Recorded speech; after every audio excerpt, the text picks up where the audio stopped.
Hello Vavers, you're watching YouTube channel USA News Alert. Breaking. Alan Dershowitz trashes Bob Mueller for pulling a James Comey on national stage. Alan Dershowitz just tripped into Bob Mueller and called him worse than James Comey.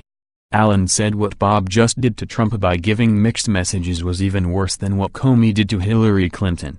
He is not wrong either. Alan speaks the truth, and that is why both sides of the aisle dislike him, but it means he is doing something right.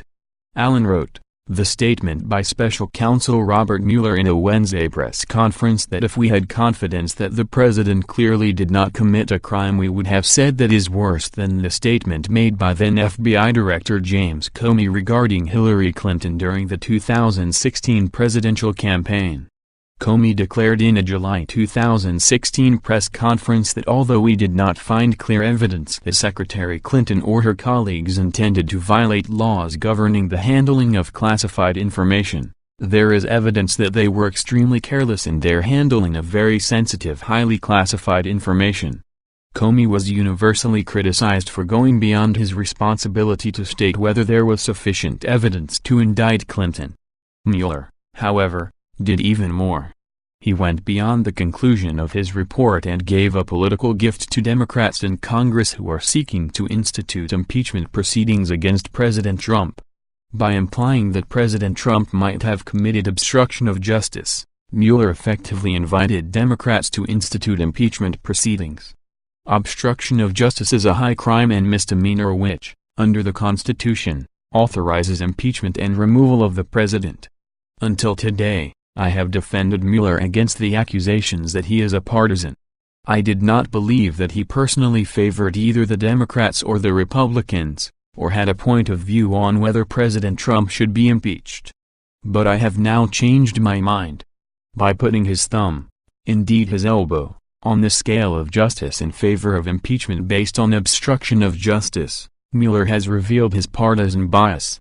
He also has distorted the critical role of a prosecutor in our justice system. Virtually everybody agrees that, in the normal case, a prosecutor should never go beyond publicly disclosing that there is insufficient evidence to indict.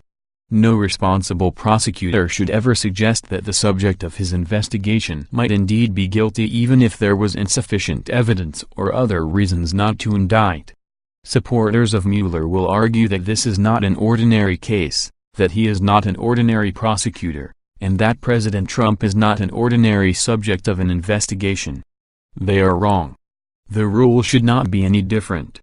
Remember that federal investigations by prosecutors, including special counsels, are by their very nature one-sided. They hear only evidence of guilt and not exculpatory evidence. Their witnesses are not subject to the adversarial process. There is no cross-examination. The evidence is taken in secret behind the closed doors of a grand jury. For that very reason, prosecutors can only conclude whether there is sufficient evidence to commence a prosecution. They are not in a position to decide whether the subject of the investigation is guilty or is innocent of any crimes. That determination of guilt or innocence requires a full adversarial trial with a zealous defense attorney, vigorous cross-examination, exclusionary rules of evidence, and other due process safeguards. Such safeguards were not present in this investigation, and so the suggestion by Mueller that Trump might well be guilty deserves no credence. His statement, so inconsistent with his long history, will be used to partisan advantage by Democrats, especially all those radicals who are seeking impeachment. No prosecutor should ever say or do anything for the purpose of helping one party or the other. I cannot imagine a plausible reason why Mueller went beyond his report and gratuitously suggested that President Trump might be guilty, except to help Democrats in Congress and to encourage impeachment.